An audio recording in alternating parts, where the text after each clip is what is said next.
Pessoal, bom dia. Meu nome é Flávia. Eu vou ser a professora de vocês de gramática durante o período do cursinho. Bom, vou tentar fazer uma apresentação sobre mim para que vocês me conheçam melhor, né? Acho importante esse primeiro contato. Infelizmente, a gente está tendo que ter essas aulas, né, de uma forma diferente por conta de tudo que está acontecendo, mas a gente vai tentando se adaptar. E dessa forma, às vezes eu não vou ter essa ligação tão direta de ver o rosto de todo mundo e conhecer melhor todo mundo. Mas a gente vai tentando. Como eu disse, eu tô tentando adaptar muita coisa, aprender muita coisa, tudo novo para mim, imagino para vocês também. Então a gente vai se acrescentando, tá? Nesse primeiro momento, eu quero me mostrar para vocês e quero que vocês saibam algumas coisas sobre mim. Bom, eu faço odonto na Unifal, eu tô no 7º período e eu tenho 22 anos. E foi muito importante para mim a gramática ao longo da minha vida toda, porque o que me colocou na Unifal foi a minha redação. E eu vou falar disso mais pra frente sobre a importância da escrita correta, da gramática normativa, da gramática correta na escrita de uma redação. E todo mundo sabe que redação tem um peso enorme no Enem, e na Unifal, se eu não me engano, é peso 2, o que aumenta mais ainda a importância. Primeiramente, eu queria falar para vocês sobre essa questão de desenvolvimento da língua portuguesa e também de escrita, de leitura ao longo da nossa vida. Porque assim, eu mesma já ouvi muito quando eu era criança, ela gosta de ler, ela gosta de escrever, mas isso foi tudo uma construção, foi tudo trabalhado na minha vida. Eu não nasci e falei assim, nossa, vou ser leitora, quero escrever. Não, não foi assim. Primeiro, eu sou filha de professora, né? Mas aí tem seus prós e seus contras. Pra mim era mais contras na época. Hoje em dia eu vejo que teve as qualidades. E a gente, quando é criança, muitas das vezes nem gosta de ler. Eu mesma não gostava. Só que eu me forçava a isso porque me foi ensinado que era importante. Então, eu vou ler um livro super chato. Não, eu lia gibi. Pegava aqueles gibi, ou então pegava revista, porque menina gosta de ver coisas de moda, alguma coisa tipo, pegava revista e ia folheando. Revista da Capricho, na minha época, eu tô condenando minha idade aqui. Revista da Capricho, horóscopo, hoje em dia tem internet. O importante é trabalhar essa leitura. E a leitura de que modo? Não só a leitura de WhatsApp, porque o WhatsApp tem, por exemplo, seus vícios, tem gírias, tem abreviações. Tô falando leitura de modo geral, pra gente aumentar o vocabulário, pra gente aprender mais sobre outros assuntos, pra gente exercitar coerência, coesão, conhecer textos. Então, isso tudo é muito importante. Eu quero dizer que ninguém nasce sabendo ler, sabendo escrever. Ninguém nasce sabendo gostar disso, entendeu? É todo um processo que a gente tem que trabalhar para poder conseguir chegar no resultado final, porque a gente sabe a importância disso na nossa vida. Bom, gente, essa aí sou eu, com o óculos do Restart em 2014. Ainda bem que o tempo passa, né? Bom, essa foto foi postada no Instagram da minha escola quando eu tirei 960 na redação do Enem, quando eu estava no 3º colegial. 960 é uma nota excelente, mas eu tive um desconto aí de 40 pontos. E aí eu ficava me perguntando, e os outros 40 pontos?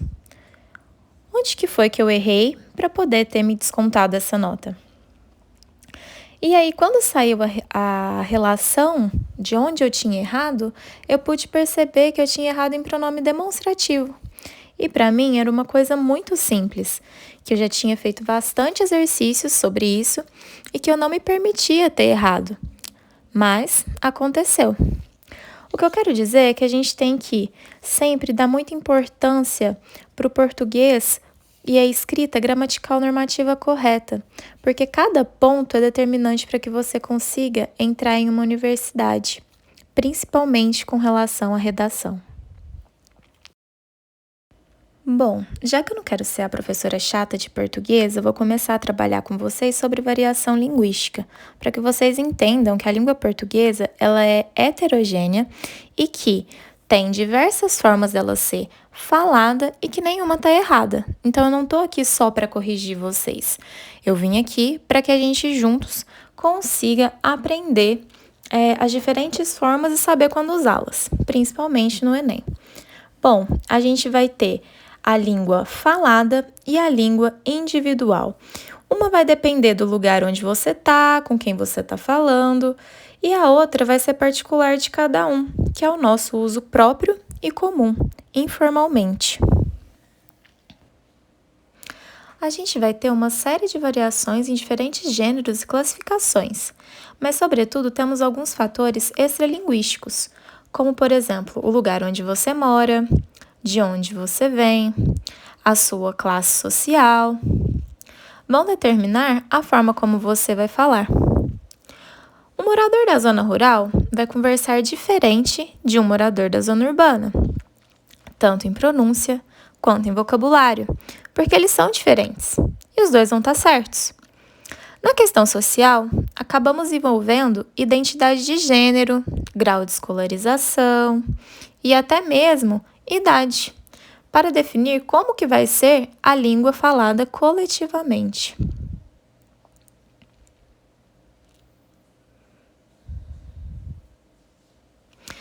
Por exemplo, se uma mulher achar uma calça bonita, ela vai falar: "Nossa, que calça linda! Olha esse bolso! Eu amei ela no meu corpo." Enquanto o homem pode ser que ele fale: a calça ficou boa, gostei." Então, são exemplos de que não há certo e não há errado no meio dessas variações, e que cada fator é determinante.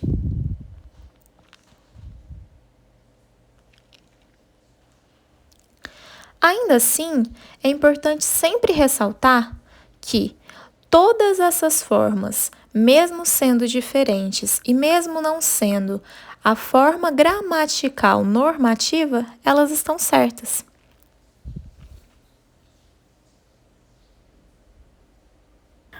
Bom, pessoal, eu coloquei essa imagem para a gente analisar algumas coisas. Primeiro, né, são dois caipiras conversando, e aí a gente vê um falando: "Ô, compadre, pros que Minas não tem mar?" E o outro responde: "Pros que na hora de rezar os mineiros diz, livrai-no dos mar, amém." Vocês ignorem, né, o meu sotaque mineirês, mas o importante aqui, vamos lá. Primeiro, a gente pode analisar como que estão esses dois personagens para poder retratar o caipira. Eles estão com a barriga para frente, com a coluna bem para trás, os dentes para fora. Tá parecendo um animal, um burro talvez. Coisas da roça mesmo, né? Para poder retratar dessa forma e deixar bem estereotipado. A forma de escrever e de falar também deixa bem nítido a origem deles. E entre essa conversa, a gente consegue perceber isso também. Na forma de escrever mar, e na forma de falar o outro mar, que na verdade é mal. Então, a gente vê essa variação. E nesse momento, nessa fala, nesse diálogo deles, não está errado. Por quê? Porque eles têm essa pronúncia de troca do L pelo R, aí nesse contexto. E aí foi onde deu essa dupla interpretação que se tornou, né, a parte engraçada da charge.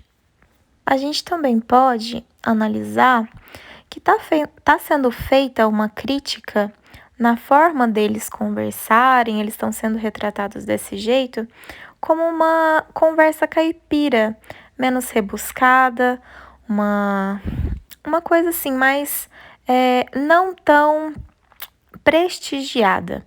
E aí a gente entra numa parte para poder falar sobre o prestígio da língua, Por exemplo, se um médico, um professor conceituado conversasse dessa forma, cada vez mais poderia ser que esse tipo de linguagem, esse tipo de fala, entrasse em uso na língua portuguesa mais normativa e mais conceituada, entendeu?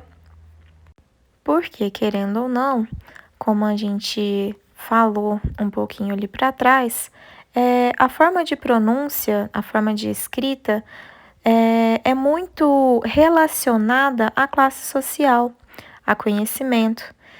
Então, eles fazem essa comparação desse prestígio, dessa credibilidade e enaltecem sempre, né, a forma mais padronizada, mais normativa da escrita e da gramática. Dessa forma, é que a gente aprende a usar ela, né, nas escolas, no cursinho e para poder prestar um vestibular, por conta desse prestígio.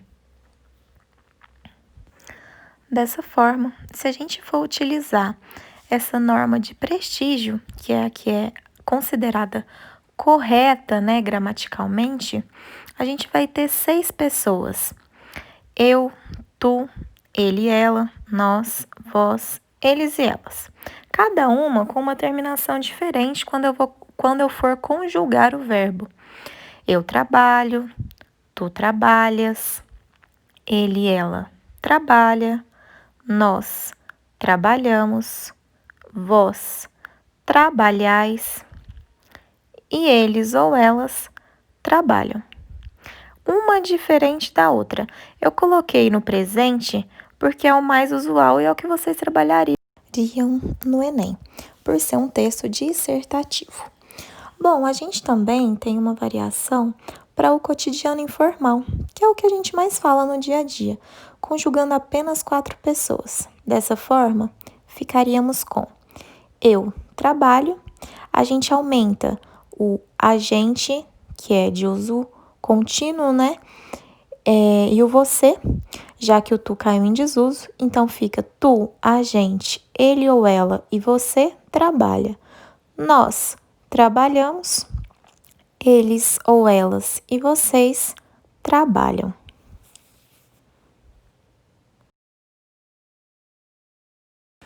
Ainda vamos ter uma forma mais informal, em que vai ter um problema na conjugação do plural. Dessa forma, serão 2 pessoas apenas, em que ficaria eu trabalho, enquanto que tu, a gente, nós, ele, ela, você, nós, eles, elas e vocês conjugaria apenas como trabalha. Assim ficaria como eu trabalho, enquanto que tu trabalha, a gente trabalha e você trabalha. Agora eu entrei no site do MEC, no portal do aluno do Enem, e eu fui lá nas competências da redação do Enem. E lá tem, como primeiro item, domínio da escrita formal da língua portuguesa. Ou seja, eu passei tudo isso para vocês para a gente chegar no ponto de que a língua falada, com todas as suas variações, independente de quais sejam, ela está certa. Tem suas diferenças, mas no Enem a gente precisa seguir esse caminho de uma língua portuguesa formal, escrita formalmente, para poder atingir os pontos.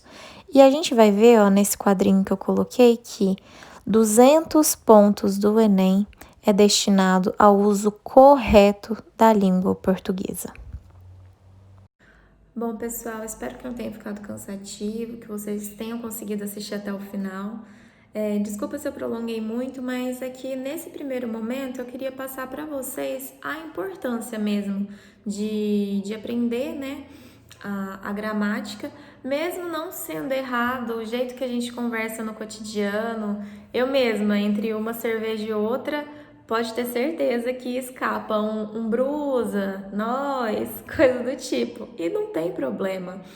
A linguagem tem essa variação e isso é muito flexível, de acordo com o ambiente que você tá, com quem você fala. Enfim, a gente não tem que ficar conversando corretamente, normativamente, o tempo todo, tá? Então, eu realmente não quero ser a professora chata de português, porque eu tive uma e, igual eu falei, não quero mesmo, essa não é a metodologia que eu quero trabalhar, e eu quero que a gente tenha bons resultados.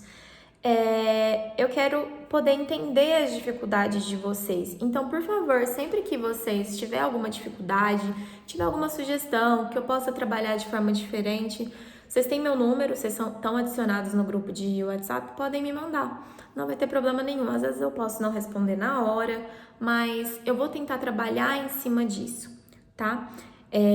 Outra coisa, eu quero trazer temas relevantes para a gente discutir durante as aulas, para não ficar maçante, cansativo. Depois eu vou explicar como que vai ser a minha metodologia de ensino, como que vão funcionar as aulas, mas basicamente eu quero mostrar na realidade. Eu vou pegar exemplos de exercícios do Enem e exemplos de redação, onde que se aplica o conteúdo que eu der na aula, e a gente vai trabalhando, vai conversando, enfim, vai tendo esse contato. E é isso, eu acho que é isso. Tô olhando aqui porque é muita coisa, ainda tô aprendendo, e eu fiz um roteirinho para poder passar para vocês nesse primeiro momento, tá? Então é isso, agradeço a atenção, espero que vocês tenham absorvido alguma coisa, que eu possa ter contribuído de alguma maneira nesse primeiro momento, e a gente se vê semana que vem. Estou aberta a qualquer tipo de dúvida, a qualquer tipo de sugestão, tá? Obrigada e um bom final de semana.